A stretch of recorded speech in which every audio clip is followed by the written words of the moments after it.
আসসালামু আলাইকুম। আজকে আলোচনা করব বিএস বুয়েট এমএসসি 2025-এর এই কোশ্চেনটা নিয়ে। তো দেখেন, এখানে আমাদের একটা অপারের কথাই, ইনভার্টিং অ্যাম্পলিফায়ার, যেখানে আমাদের ইনভার্টিং এও সোর্স দেওয়া আছে, আবার নন ইনভার্টিং এও একটা আমাদের সোর্স দেওয়া আছে, দিয়ে আমাদের বলতেছে যে এখানে একটা আউটপুট বের করো। নর্মালি এই টাইপের গুলাকে আমরা আসলে ইনভার্টিং না, বলা যায় যে হচ্ছে এটাকে কি বলা যায়, ডিফারেন্স অ্যাম্পলিফায়ার বলা যায়। অর্থাৎ দুইটা ইনপুটের যে ভোল্টেজ সোর্স আছে এদের একটা মাইনাস টাইপের কিছু হয়।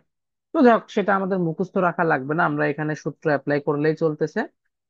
তো সেটা দেখেন, এখানে যেহেতু সোর্স আছে 2 ভোল্টেজ, কিন্তু এইটা হচ্ছে প্লাস, এইটা মাইনাস, ফলে এটা যদি 0 ভোল্টেজ হয় তাহলে এইটা হবে কত ভোল্টেজ, -2 ভোল্টেজ, কারণ এই যে প্লাসটা গ্রাউন্ডেড করা আর নেগেটিভটা উপরে পাচ্ছে। আর অপএম এর ভার্চুয়াল গ্রাউন্ড কনসেপ্ট থেকে বলা যায় এটা -2 ভোল্টেজ হলে এটাও হবে হচ্ছে -2 ভোল্টেজ। আর এইখানে যদি আমরা একটা কেসিএল অ্যাপ্লাই করি তাহলে কি আসে দেখেন, এইখানে কেসিএল অ্যাপ্লাই করবো, তাহলে -2 সাইন ওমেগা টি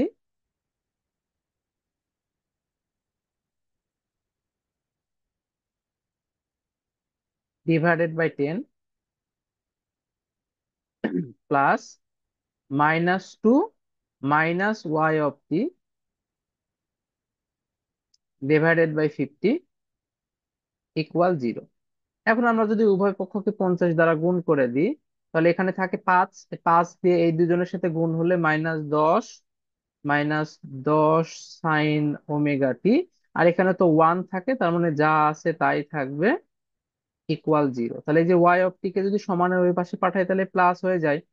তাহলে y সমান কত, -10, আচ্ছা, এই যে -10 আর -2 মিলে হয়ে যায় -12, -10 সাইন ওমেগা টি। এবার দেখেন, আমাদের অরিজিনাল সিগন্যাল দেওয়া আছে a+b সাইন ওমেগা টি। তাহলে যেটা আসলে ডিসি পার্ট, সেটা হচ্ছে আমাদের a এর ভ্যালু, অর্থাৎ -12 ভোল্ট।